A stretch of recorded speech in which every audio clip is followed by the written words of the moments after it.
She watched ex-husband marry his mistress until black cars arrived with a billionaire. I didn't come to ruin Daniel's wedding. I came to confirm it was finally over. The apartment keys returned, the initials scrubbed from glassware, the promises he made to me now engraved in someone else's ring. At the edge of a glass pavilion on Seattle's waterfront, I stood unnoticed among orchids and money. Daniel kissed the woman who'd been my shadow for a year, cameras flashing like a storm. The string quartet swelled, and then the wind shifted, the bay's gulls scattered, and a procession of black cars slid up the drive. Doors opened in choreography. A man stepped out, tall, grey at the temples, flanked by quiet men in darker suits. People started whispering, "That's Evan Harrow." The harbour was legend that afternoon, sunlight glazing the water, ferries scissoring foam, a cluster of tourists photographing the newlyweds through the fence as if catching a rare, bright fish. Inside, everything was curated. The chairs were dove grey, the florals an expensive argument against winter, the cake a chandelier of sugar shards. I had promised Priya I wouldn't drink, but I took a flute of champagne anyway and kept to the perimeter. "Maya," she murmured, touching my elbow. "We leave after the first dance, okay? We witnessed it. That's enough." "I'm fine," I lied. On the dais, Daniel adjusted his cufflinks as if they were steering a yacht only he could see. Handsome, yes. Handsome had been the problem. Handsome gave him rooms, exemptions, and a gravitational pull I mistook for destiny at 25 and mistook for marriage at 30. Beside him stood Alina Park, now Mrs. Rourke, her hair tamed into a glossy, practical knot, lips the blue-red of a brand's exact Pantone. She scanned the room like a woman who understood optics, because she did. Public relations had been her specialization long before she specialized in my husband's affection. "Look at them," Priya said. "They're matching cheekbones with the photographer." "I used to match his toothbrush," I said, and hated how sharp my voice came out. I steadied it. Then we stopped sleeping. Then we started sleeping apart. Then we divided the furniture like a state line.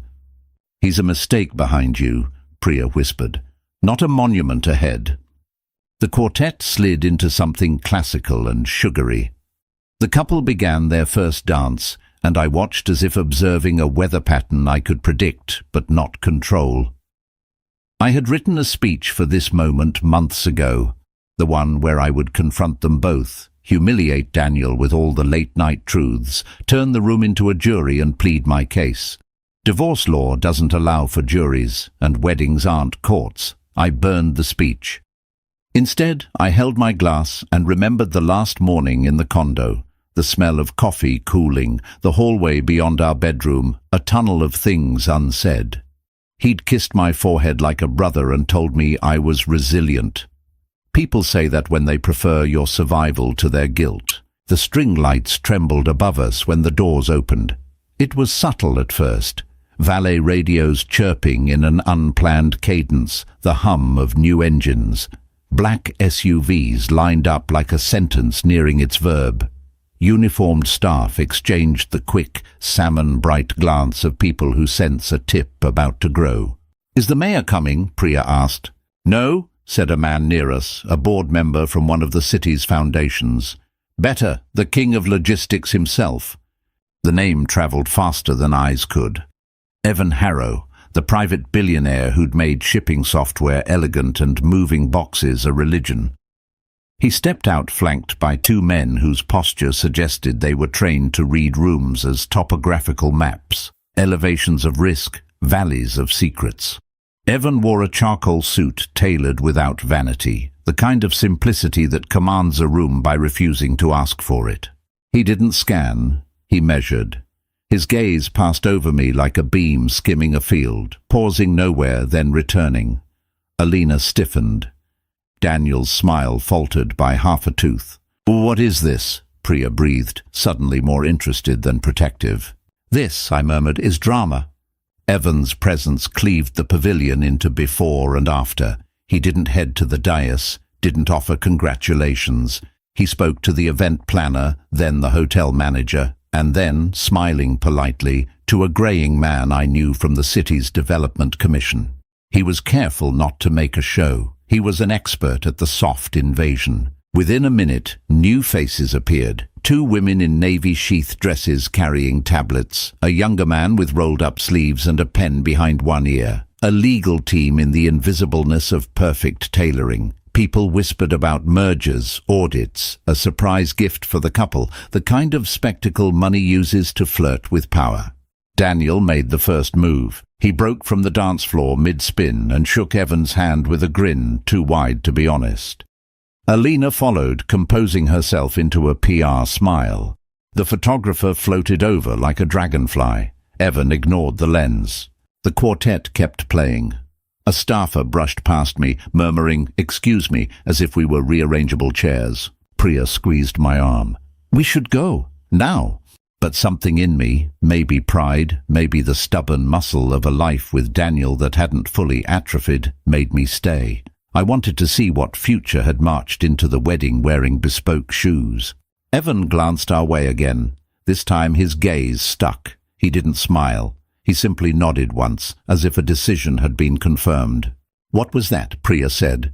"I have no idea," I said. I had, of course, every idea, because the week before, a thin cream envelope had arrived at my walk-up in Capitol Hill. No return address, only my name.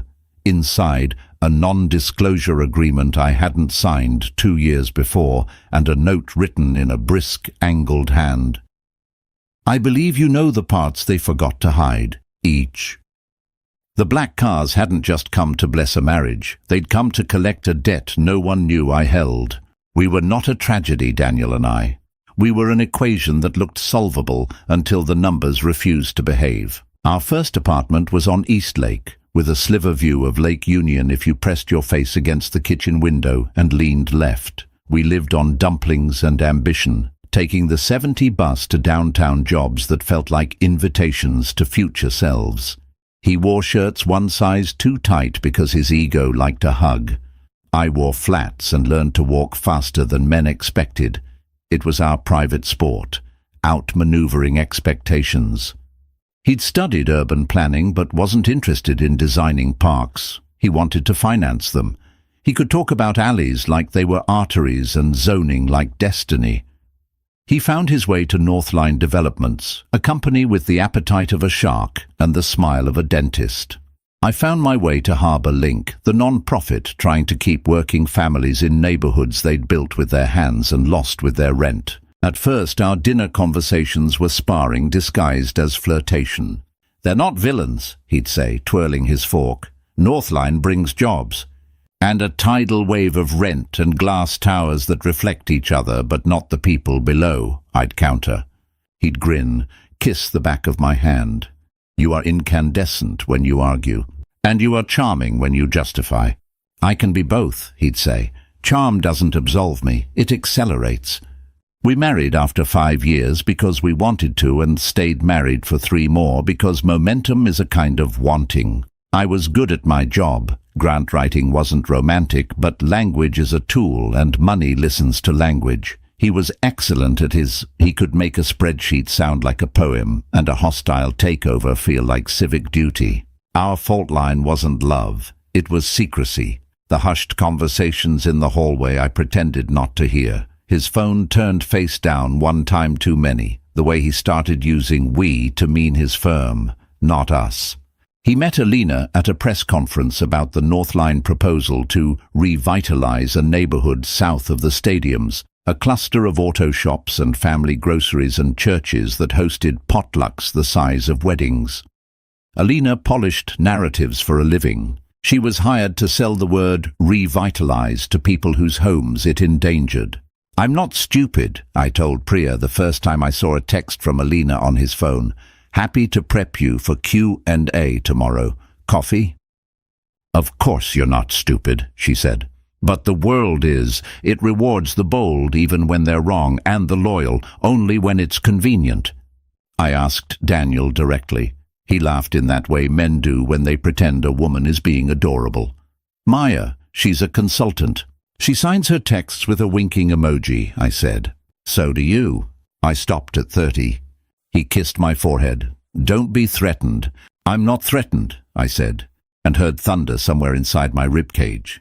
The end began not with a night in a hotel, but with a spreadsheet. I'd gone into his office to find tape. A file was on the printer, warm in that guilty way paper can be. Schedules of acquisition, a timeline for relocations, a column labeled Community Subsidy with numbers that had been reduced in pencil. "Why are you reading my work?" he asked from the doorway. "Why are you erasing rent support?" I asked back. "We need flexibility. People need leases." He reached for the paper. I didn't let go. We stared at each other, the taut line between our hands a metaphor we were too tired to name. "I'm doing what I'm paid to do," he said. "And I'm doing what we promised to care about," I said. "Somewhere between your goals and my grant reports is the city we said we wanted to live in." He softened. "Maya, please." It would have been a lovely time to cry. I didn't. I slid the paper back into his hand. "What else?" I asked. He paused. The pause was confession. When he moved out months later, he took his ski gear and his bonsai and left behind a houseplant that had survived 3 winters and a marriage. He texted me a week after. "I'm sorry." I stared at the words, those 2 blunt stones, and put them in my pocket. I kept walking. I didn't know about the NDA until much later. I didn't know that someone else had trimmed the subsidy numbers beyond Daniel's pencil, and I didn't know that the quiet trimming would slice open an investigation with a billionaire's name on the folder. Evan Harrow was a public rumor and a private man. He owned a company that made moving things elegant, routing trucks like chess pieces across a continent, optimizing last-mile deliveries with a patience that felt like obsession. He rarely appeared on magazine covers. The ones he did grace called him the quiet disruptor, or the man who reinvented a map. People said he returned fan mail if the letter made him curious. People also said he had a memory so precise he could recall an address from a conference name tag 5 years prior and send a handwritten thank you note to the intern who'd fetched him coffee. It was the kind of backstory money writes for itself, softening its edges with charm. His note to me had been printed on thick paper. The envelope smelled like cedar. "I believe you know the parts they forgot to hide. E.H." At the wedding, he approached us after he finished shaking hands with men who held buildings in portfolios the way kings held land. Up close, his green eyes were not warm exactly, but they weren't cold. They were interested, which in powerful men is sometimes the only warmth you get. "Ms. Solis," he said. Priya blinked. "You know her." "I make it my business to know people who know cities," he said. "Ms. Solis, I've wanted to speak with you." "About my ex-husband's choice of venue," I asked. His mouth twitched. "About a file." He slipped a card into my hand, as if we were in a spy film and not under a chandelier of peonies. "I'm sorry this is invasive," he said, nodding toward the room. "The day. But timing matters. And today, a certain group of stakeholders is present that is very difficult to gather in one place." "You mean capture?" I said. He inclined his head. "I mean gather." "What do you want?" Priya asked, stepping to my side with the ferocity of a small, elegant storm. Evan addressed me. "A conversation," he said. "I have reason to believe Ms. Park and Mr. Rourke have been working with others on a project that misallocates designated funds. I need someone who understands where those funds were meant to go. I need someone who won't lie to me." "And you decided that was the ex-wife," I said, reliable by heartbreak. "I decided it was the grant writer who cared about commas and commas' consequences," he said. "Someone who reads the footnotes most men skip." Priya's eyes flashed. She liked him now, which meant I didn't. "Why me?" I asked. He didn't blink. "Because you're here." Is that how fate works? Doomsday or salvation, passing out business cards because the right person chose the wrong party? Alina appeared then, the bride, the rival, the woman who had become a person to me only when I realized she would occupy the seat I once held. Her dress was a sculpture, her eyes were a battlefield. She looked at Evan with recognition that wasn't pleasure. "Evan," she said, You weren't expected. I prefer it that way, he said. Congratulations. Thank you, she said, voice professionally warm. What brings you? Business, he said. On my wedding day. On your wedding day, he said evenly. And before you whisper to security, I assure you, I have an invitation. He lifted someone else's copper-foiled name card between two fingers and then let it flutter back to the table. I also have a witness, if we need one, he added, angling his head toward me, not unkind. Alina tracked the motion, and for the first time, her gaze landed on me. Something like shame, no, like recognition, softened her face. Maya, she said, and it was a greeting and an apology in 2 syllables. Mrs. Rourke, I said. Daniel arrived, talking before he reached us. This is not how either of you want to do this, he said, smiling the practiced smile of a man who manages donors. Evan, we can schedule a meeting. Tuesday? Schedule away, Evan said. In the meantime, I'll be in the study across the hall. Ms. Solis, 5 minutes? It wasn't a question. Don't, Daniel said. It's a circus. Maybe I like circuses, I said, and walked toward the hallway because no one had ever invited me to a circus where my truth sold the tickets. The study smelled like wood polish and old money. Through the beveled windows, Elliot Bay was blue and hostile. Evan closed the door softly. Thank you. What do you have? I asked. He didn't sit. He placed a slim folder on the desk and opened it to a page I recognized with the strange intimacy of seeing your handwriting in a stranger's hands. An early draft of my grant proposal for the Harbour Link Rent Stabilization Fund. Lines I had cut were lightly visible beneath the printed text, the spectral remains of what words do when they fail. Where did you get this? A friend at the commission, he said. Ms. Solis, I'll be direct. Northline funneled funds earmarked for bridge housing to a shell contractor who billed for units never built. Paperwork says otherwise. Paperwork is persuasive, but someone modified your language to create a loophole, then leveraged that to reclassify the subsidy. I can show a pattern across 3 projects. And you want me to be the angry ex-wife, I said. You want me to ignite the narrative. I want you to correct the record, he said, and I want you to tell me if Daniel did this. I pictured the pencil in his hand. I pictured the column labeled Community Subsidy, and the way the numbers had leaned toward 2 zeros instead of 3. He trimmed, I said. He didn't cut. And the cuts? I hesitated. I don't know, I said. And if I did, I would not tell you in a room that smells like power on a day that smells like pastry. A smile flicked through his eyes and died. Good, he said. You're not reckless. Everyone keeps being surprised by that. I'm not surprised, he said. I'm hopeful. He slid the folder toward me. Take it, he said.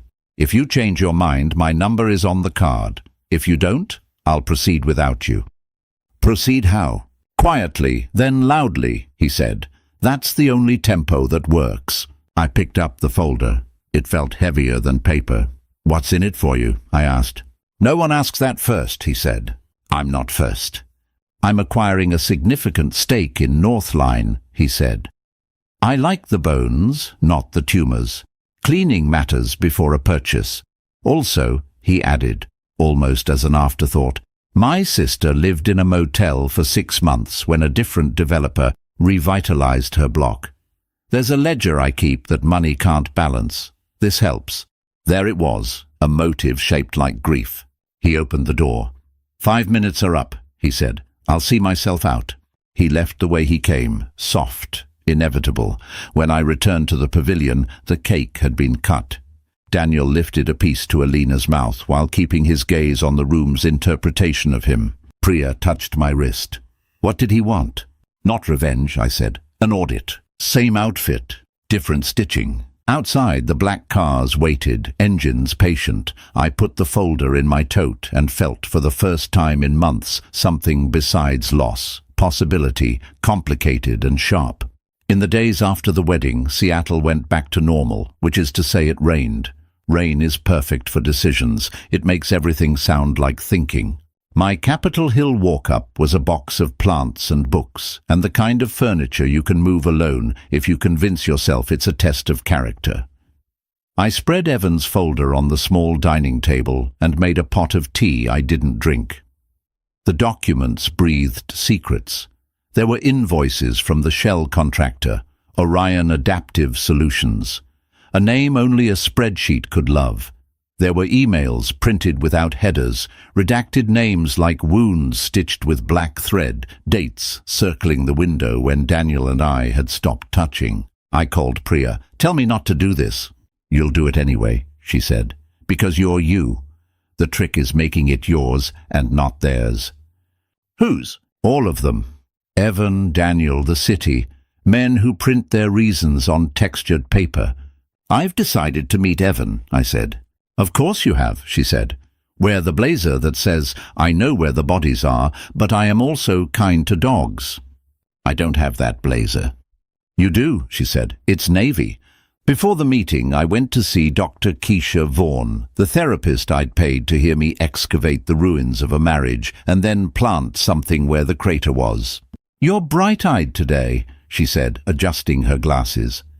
"That terrifies me, because bright-eyed is your prelude to volunteering for pain."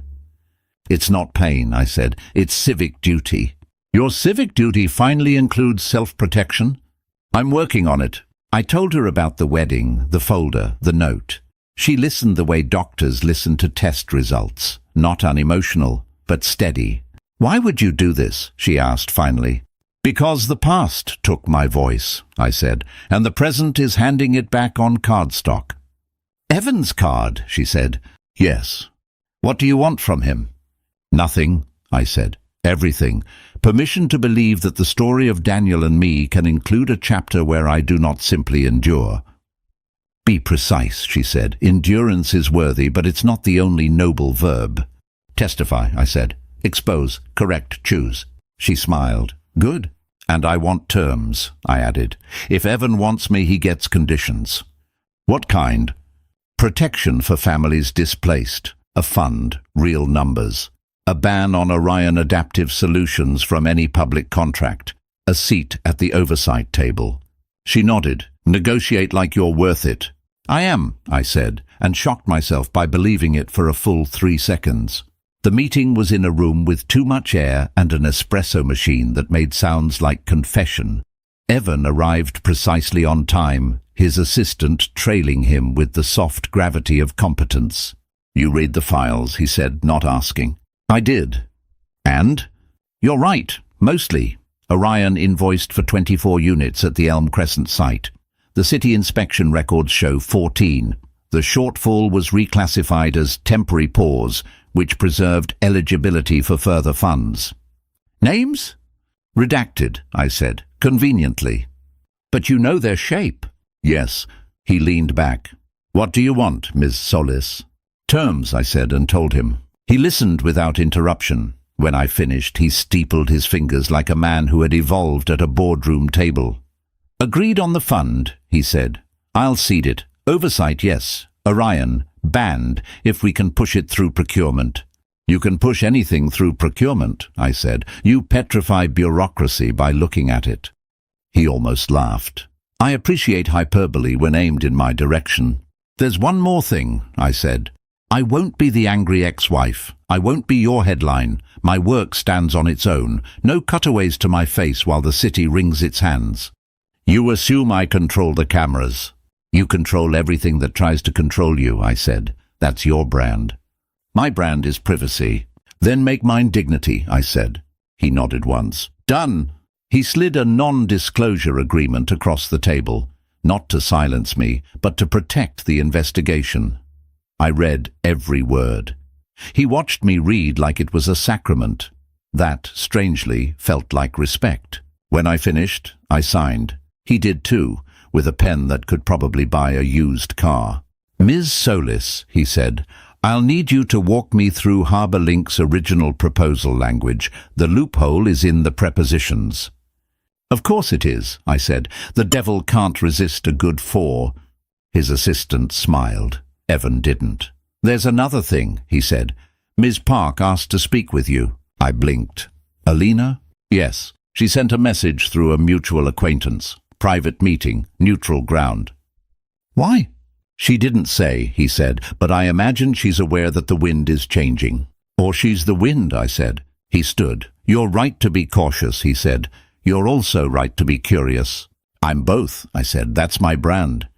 We met 2 days later at a coffee shop in the Chinatown International District, where windows fog with steam and conversations blur into comfort. Alina arrived wearing a coat that could have been armor. She took it off and became smaller, which is how armor tells the truth. Maya, she said. Alina, I said. I don't know how to start a conversation where I'm the villain, she said. Maybe by admitting you're not sure you're not, I said. Her lips curved. Fair. We sat. The barista set down cups we hadn't ordered correctly and got anyway. I didn't set out to take your husband, she said, but I didn't stop once he wanted to be taken. Agency is a beautiful word until it ruins someone's life, I said. And yet we keep using it, she said. This isn't about Daniel, not directly. Orion is bigger than I knew. The reclassification of the subsidies, it's a trick that predates us. I filed reports. They were edited. By whom? She stirred her coffee like a person who needed a job for her hands. A man named Pierce Latimer, she said. Consultant with Elastic Ethics. He used to work in procurement. He knows where the doors are, and he knows how to wedge them open. And Daniel? Complicit by convenience, she said. He liked solutions that presented themselves at cocktail parties. The clarity hurt more than the betrayal. It's easier to fight a monster than a shrug. Why talk to me? I asked. Because you're the only person in this mess who doesn't seem to want anything I can't live with, she said. Also because I'm pregnant, she added, almost laughing at her own audacity. And I would like the world my kid is born into to be marginally less bleak. My stomach dropped as if the floor had opened. Congratulations, I said, a word that felt both generous and foreign. I don't want a story where I'm saved by motherhood, she said. I want a story where I do the right thing because I can read a balance sheet and a conscience at the same time. Then show up, I said. Testify, sign. She nodded. I will. We sat in silence. Outside, the rain auditioned for permanence. Inside, the future rehearsed too. The first rule of exposing something large is that you won't sleep. The second is that you will be tempted every hour to go back to bed and pretend you never learned to read. Evan's team built a timeline so elegant it felt like betrayal to beauty. Every invoice that smelled wrong, every email whose tone slipped from professional to panicked, every document where a preposition did the work of a wire transfer. They mapped it like a city, arteries of fraud feeding neighborhoods of complicity. I brought Harbour Link's language, line by line. We examined the moment a for became a via, the clause that moved money from one account to a cousin's LLC.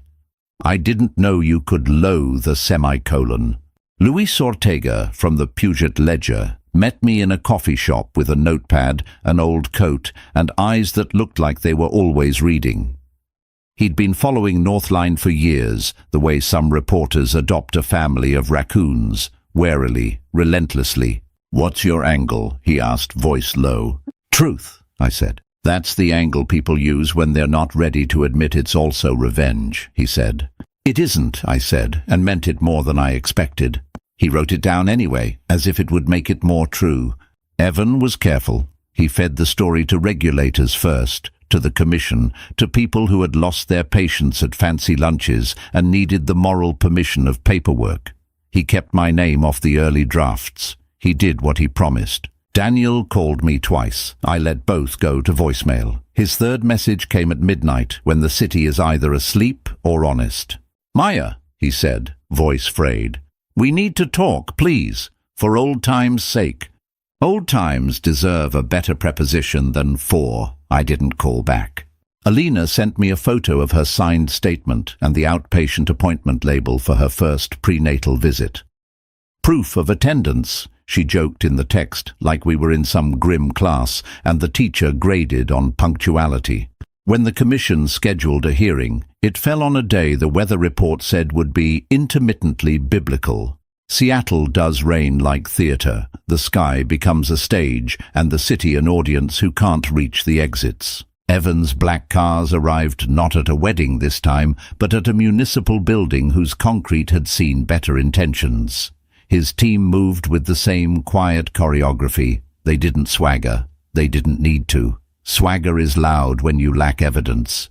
In the lobby, Daniel found me. He was unshaven, tie loose in the way movies think makes men look good. He did not look good. He looked like a plan that had been interrupted. "Please," he said, "talk to me."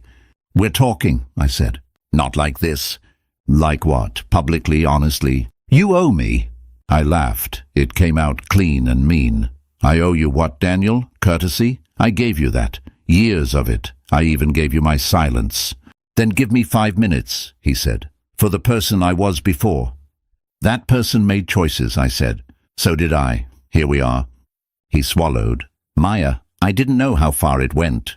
"You knew enough," I said. "You knew comfort." His eyes shone in a way that used to undo me, not now. "The thing about distance is that your perspective improves." "Do you hate me?" he asked. "No," I said. "I respect myself." It is very hard to argue with a sentence like that. He didn't try. Inside, the hearing unfolded like a script that had been workshopped by cynics and optimists in equal measure. Evan spoke without flourish, letting the documents be dramatic for him. Alina's statement was precise. She named names. Luis sat in the back, eyes steady, as if measuring each sentence's weight. Pierce Latimer's lawyer made noises that suggested clouds had been slandered by being associated with smoke. When my turn came, I breathed the way Keisha had taught me. Fill the ribs, exhale through the bottom, and read my portion. My voice didn't shake. My hands did, a little. I spoke about commas and integrity, about numbers that tell stories when they think no one is listening. I didn't mention my marriage. I mentioned tenants. One commissioner said, "Ms. Solis, you left Northline 2 years ago. Why speak now?" "I didn't leave Northline," I said. "I left a man, and I'm speaking because there are families who cannot leave rent. They have nowhere to go when numbers go missing." Evan watched me the way you watch a safecracker if you want to learn a skill you hope never to need. After, in the corridor that smelled like old decisions, he approached. "You were good," he said. "I was fine," I said. "That's better than good," he replied. "Good can be performative, and fine is a choice." "Yes." We stood listening to the rain punish the windows. He spoke first. "There will be blowback," he said. "Contracts will be paused. People will be angry because their money will stop moving. I'll shield what I can, but some of it will hit you." "I know," I said. "Why are you so calm?" "Because I'm finally the right size in my own life," I said. "Not tiny, not giant, just accurate." He smiled, small and private. Accurate is underrated. Outside, a siren stitched the air. Inside, a future unspooled. Investigations move slow until they don't. Within weeks, Orion lost eligibility for new public work pending review. The Commission froze Northline's access to certain funds. Pierce Latimer disappeared to an offshore conference, a euphemism so lazy it insulted geography. Daniel resigned to focus on personal matters. Alina moved into a rental near Green Lake with a view of trees and a calendar crowded with prenatal appointments. She texted me a photo of a tiny sneaker. I stared at it and felt an ache I didn't want to understand. Evan's acquisition proceeded with the eerie calm of a train arriving precisely on time. "He doesn't roll dice," Priya said. "He stacks them." "Do you trust him?" she asked one night over takeout, and the kind of cheap red wine that carries more friendship than tannins. "I trust his interests align with mine for now," I said. "And later?" "I trust myself later," I said. "He invited me to the first internal meeting of the post-acquisition era. He didn't have to. He could have nodded at my usefulness and sent me back to Harbour Link with a fruit basket. Instead, I found myself at a long table with people who made decisions for a living, adjusting to a new gravity. "This is Miss Solis," he said to the room, "our conscience for the next 12 months. No one laughed. A man in a blue suit looked irritated. A woman in a soft sweater nodded like she'd been waiting for me. Evan laid out a plan. Independent audits, a community oversight council with actual teeth, metrics that measured more than profit. Someone protested about shareholder value. Evan said, "Shareholders live in the world too." After, in the hall, he said, "You okay?" "I'm not used to being listened to by men who sign checks," I said. "Get used to it," he said. "You sign them now too, in a way." I tilted my head. "Are you trying to recruit me, Mr. Harrow?" "I'm trying to keep you," he said, straight-faced. "HarborLink does good work, but systems change from both sides. Pick a side, or pick both." I thought of my apartment's plant, leaning toward the window. I thought of my mother, who cleaned houses while humming boleros and taught me that survival is a choreography. "Both," I said eventually, "on one condition." "Terms again?" "Always," I said. "The Eviction Prevention Fund gets a public dashboard, no numbers in shadows." Agreed. We worked. The months crawled and sprinted. I learned to chair meetings without apologizing in my head. I learned to say no without a paragraph of context. I learned that power is not always a predator. Sometimes it's a tool, heavy and blunt, and yours to lift. Daniel called once more to apologize with fewer excuses. I met him on a bench by the water where we used to eat fish tacos on paydays. He looked older, which was a relief. "I loved you," he said. I don't know how to say that without sounding like I'm trying to buy absolution. "You say it by not asking for absolution," I said.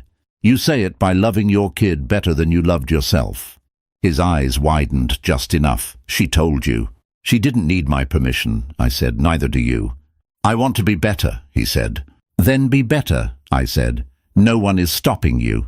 He nodded, which was both too little and all one can do in a park on a cloudy day. Later, Alina and I sat on her stoop, eating popsicles meant for children. We were not friends. We were something else, co-authors of a chapter that didn't have a name yet. "Sometimes I think the villain in my life is momentum," she said. "I get caught in a current, and by the time I think to swim, I've passed 3 bad decisions." "We can build a pier," I said. "Something to grab." She laughed. "You make civic metaphors sound cozy." "It's a talent." She grew quiet. "Do you think you'll forgive him?" "I think I'll forgive myself first," I said. "Then the world. He'll be somewhere in the line." "Fair," she said. "The baby kicks when I drink orange juice." "Good taste," I said. We watched the street absorb evening. Somewhere down the block, a neighbor practiced piano with earnest mistakes. It was the sound of getting better. Romance is not a requirement for redemption, but it's a language we forget to speak to ourselves. I avoided Evan's invitations to dinner 3 times. The 4th time, I said yes, not because I was ready, but because my refusal had begun to feel like superstition. We met at a restaurant tucked behind a bookstore near Pioneer Square. The menu was the kind that asked you to trust it. Evan looked less armored. He'd left his jacket somewhere on purpose. "This isn't work," he said, which is the first sentence men say when they need you to know they respect your boundaries. "What is it?" I asked. "Curiosity," he said, "and gratitude." "You're very good at gratitude," I said. "I think that's how you built your empire." "Compliments are my forklifts," he said, deadpan. We talked about books, a safer thing than feelings. He liked essays that complicated his life. I liked novels that freed mine. We talked about sisters and mothers. He told me about the motel, how his sister's boy had drawn houses on napkins with windows like eyes. He did not cry. He let the air thicken and then thin again. That too felt like respect. When he drove me home, he walked me to the building's door and stopped like there was a line painted on the sidewalk. "May I kiss you?" he asked. "No," I said, and watched relief flicker across his face. "Good," he said. "We're not there." "Maybe we never will be," I said. "Also good," he said, "as long as we are somewhere. Somewhere is a place you can live." We did. He became a person I called when the world made a sound I didn't recognize. I became a person who didn't apologize for asking for what I needed. Once, in a meeting, a man interrupted me to explain my own data back to me with the pained patience of someone lifting a couch. Evan interrupted him in return, not with fury, but with a quiet, "Let her finish." The man flushed the color of bad wine. I finished. It felt like teaching a room to breathe. Priya watched the not-quite thing between us with a grin that mixed mischief and warning. "You never owed yourself a romance with a rich man," she said, "but you do owe yourself relationships that feel like oxygen, not fog." "Put that on a pillow," I said. "Pillows keep us alive," she said. "Don't mock them." On a Saturday in late spring, Evan joined me at a Harbour Link community event. Face painting and job fair tables, and a ballot initiative sign-up goose-bumping in the wind. He stood in the back like a bodyguard to my hope. Kids ate snow cones in colours invented by marketers. A woman named Dora pulled me aside and told me she'd gotten onto the rent relief list because we changed the forms from English only. "It's a small thing," she said. "It's not," I said, and went home and cried in the kitchen where the plant had begun to thrive in a new pot. Later that night, on my fire escape, we sat with our knees touching and the sound of the city thudding like a distant drum. "I used to think power was a language I'd never learn," I said. "And now?" he asked. "I think it's a dialect," I said. "You can acquire it if you listen with the right part of yourself." "Which part is that?" "The part that remembers you are not the only mouth that needs feeding," I said. He nodded. "You keep me ethical." "I keep you accurate," I said. He smiled. "Same word in my dictionary." We did not kiss. The sky did not oblige with a comet. We clinked paper cups of corner store sparkling water and looked at the ferries gliding like secrets. "No good deed goes unpunished," my mother liked to say. She also liked to add, "but it survives." 2 seasons after the hearings, a new proposal reached the commission. A waterfront expansion with the kind of numbers that make men sit forward. Evan's company had a stake, a big one. He'd inherited it through the acquisition. The plan promised jobs and parks. It also promised alignments that made me itch, a rerouting of traffic that would litter a low-income neighborhood with noise and exhaust. "We did the hard work," a Northline executive said in a meeting. "Now we reap." "Farmers don't poison their fields to save time," I said. "No one's poisoning anything," he replied. "It's the waterfront." "Water travels," I said. Evan watched me. He'd known this was coming. He hadn't warned me. "This will pass," the exec said, "with or without your blessing." "Without my silence," I said.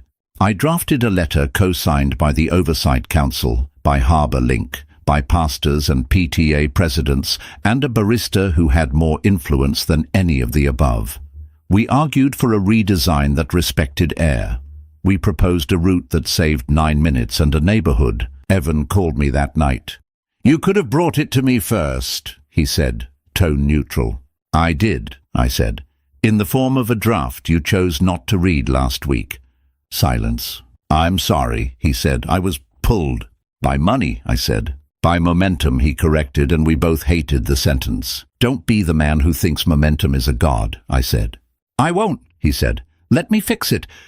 "You don't get to fix it alone," I said. "You get to be one of us while we fix it." He exhaled, the sound like a train braking. "Deal." The plan changed. Not because he was benevolent, but because we were stubborn. The city approved a version that let kids sleep through the night. The exec left to spend time with family, a euphemism that might have been true for once. Later, Evan stood with me on the same waterfront where I'd watched my ex-husband marry his mistress. "You nearly lost me," I said. "I know," he said. "Don't make me be the thing that keeps you good." "You aren't," he said. "You are the thing that keeps me honest." "Those are synonyms in my dictionary," I said. He laughed. He was very handsome when he laughed, which was annoying. "Walk?" he asked. We did. The city glimmered. The ferries glided. The black cars were somewhere else, ferrying another day's drama to its location. I felt strong and ordinary and rewarded by neither and both. Redemption is disrespectful of deadlines. It arrives late. It lingers. It refuses to be the last paragraph. But stories need endings, especially ones that will be read aloud on the internet by kind voices over stock music and a montage of the bay. 2 years after the wedding, I stood outside the glass pavilion again, not for a ceremony, but for a fundraiser for the very fund we'd built with our stubbornness. Families mingled with donors, kids chased each other. An elderly man asked for a second plate of the good chicken. Daniel was there, looking softer in a way that suggested he'd finally exhaled. He brought photos of a small, fierce girl who had his chin and Alina's concentration. Alina smiled at me across the room with that specific, weary generosity of new mothers and reformed spin doctors. We weren't friends. We were something kinder, witnesses. Evan arrived without spectacle. He never returned to the wedding script. He had learned that surprise is only romantic in movies. He stood at the back for a minute, watching. Then he joined the rest of us, which is what redemption looks like when you can afford it and choose to anyway. He handed me a check for the fund. "With conditions," he said, teasing. "Of course," I replied. "Transparency, community sign-off, me as co-signer." "Done," he said, and tucked his hands in his pockets like a boy with nothing to prove. We talked about nothing and everything, the way people do who have decided not to rush the chapter where their hands find each other. Maybe that chapter was coming. Maybe it had already come in a language that didn't require lips. Priya took the stage for the brief remarks. She told a joke about grant cycles and human cycles and made the room soften at the edges. I spoke after briefly about commas and consequences. The hits, the fans demand them. I thanked the people whose rent got paid and the people who wrote the checks and the people whose names go on plaques and the ones who never show up for photos. When the evening sagged into conversation, Daniel approached. "Thank you," he said. "For what?" I asked. "For not making my worst choices the only story anyone gets to tell about me," he said. "I didn't do that," I said. "You did. You kept showing up."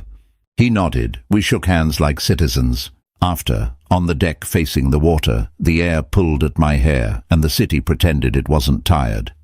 Evan joined me, shoulder to shoulder like a good sentence keeps its clauses. "Do you ever think about that day?" he asked. "The wedding," I said. "Sometimes. I wonder who I would have become if the cars hadn't come." "You would have become yourself," he said. "Just slower." "Maybe," I said. "Maybe I needed the choreography." He looked at me. "I came for other reasons, you know. I didn't know you'd be there." "I know," I said. "But I was, and you noticed. That's one of your rarest skills." "What?" "Noticing the right person at the wrong time," I said, "and deciding to be patient." We fell into silence that wasn't empty. The ferry horn sounded far off. Someone's child laughed. A gull plotted theft. "Maya," he said finally. "Yes?" "If someday you want more," he said, awkward in a way that pleased me, "I'm here." "I know," I said. "If someday I want less, will you be here too?" "Yes," he said, "especially then." We didn't kiss. The world didn't end. The black cars left this story long ago. The rest was walking and working and making choices in rooms with and without chandeliers. I went home to my plants and my books and a city that no longer felt like a chessboard someone else was playing on. On my way upstairs, I stopped to help an elderly neighbor carry her groceries. She told me about her grandson's science project and asked if I knew how to keep Basil alive. "Barely," I said, and we laughed. In the apartment, I put the event's name tag on the fridge. The magnet was a cheap souvenir shaped like a ferry. It held. If this story found you, if you've ever stood at the edge of a room watching a past you loved marry a future you didn't choose, know this. Endings aren't verdicts. They're doors. Maya's wasn't about a billionaire or black cars. It was about choosing accuracy over anger, dignity over spectacle, and the slow, relentless work of building a life that fits. If those choices moved you, do the simple thing that helps stories like this reach the next person who needs them. Like the video so the algorithm remembers. Shares it with a friend who could use a reminder that power can be negotiated. And subscribe. so you don't miss the next story where messy people pick better verbs. Drop your thoughts below. Tell us your favorite line, the character you argued with, the moment you felt seen. Your voice is part of this, too. Thanks for being here.